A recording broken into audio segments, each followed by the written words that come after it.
What is disaster debris management? When disasters occur and unusually large numbers of downed trees, damaged buildings, or abandoned vehicles block road access or threaten critical infrastructure like hospitals, police and fire stations, or sewer and water plants, communities must act quickly to safely move, store, and process this debris. Why do communities need to do pre-planning for disaster debris management? The reality is that no community has enough resources standing by to manage the tons of debris created by a destructive ice storm, powerful hurricane, or devastating tornado, especially while officials are still responding to the emergency. Managing large amounts of debris during and just after a disaster needs to be done quickly and safely so that communities can return to near normal operations as soon as possible. Having a plan means that municipal workers, mutual aid partners, and volunteers can be rapidly mobilized to handle the mountains of hazardous construction and vegetative debris, saving valuable time and freeing up emergency responders for other tasks. In addition, having an approved debris management plan likely means lower costs and higher state and federal reimbursements. How does an approved debris management plan help with federal reimbursements? FEMA, the Federal Emergency Management Agency, and MEMA, the Massachusetts Emergency Management Agency, often reward communities that have done disaster pre-planning, especially for debris management. Currently, communities covered by a federal disaster declaration that have pre-approved debris management plans qualify for extra federal reimbursements through a pilot incentive program. This incentive program is designed to encourage municipalities to do their homework before a disaster tests their community's response. Who should take the lead on debris management planning?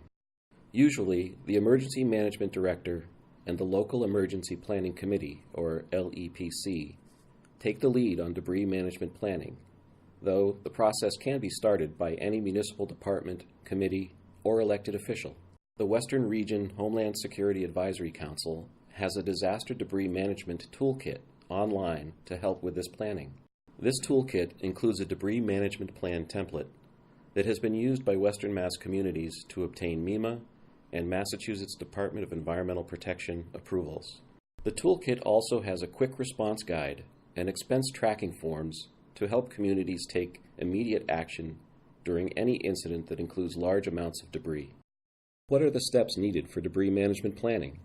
The first step is to form a planning team that includes the Emergency Management Director, Department of Public Works, Fire and Police Departments, Board of Health, elected officials, Finance Committee members, and town or city administrators.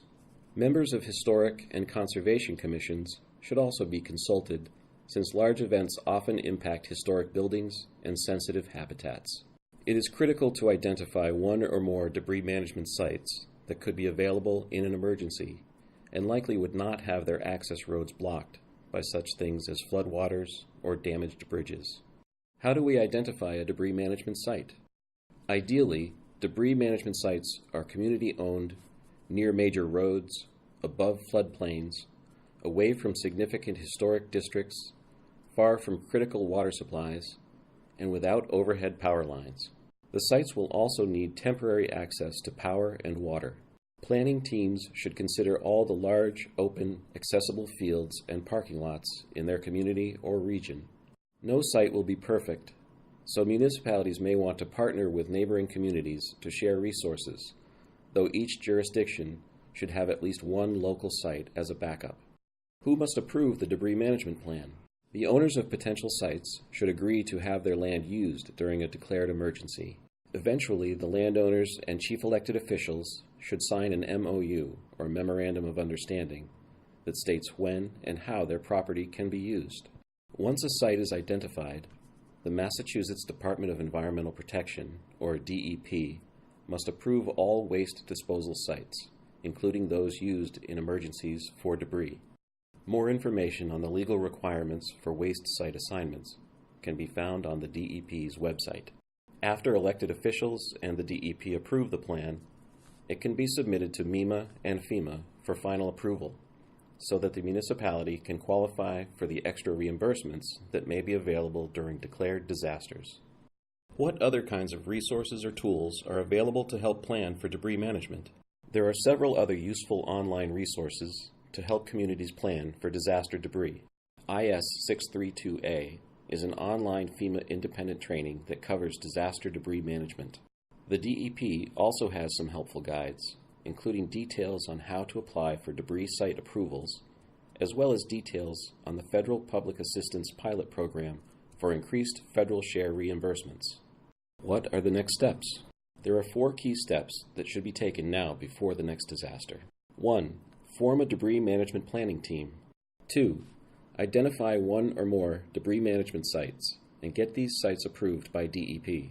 3. Complete and approve a debris management plan. 4. Submit the completed plan to DEP, MEMA, and FEMA for final approvals. For more information about the debris management plan template, contact the Western Region Homeland Security Advisory Council.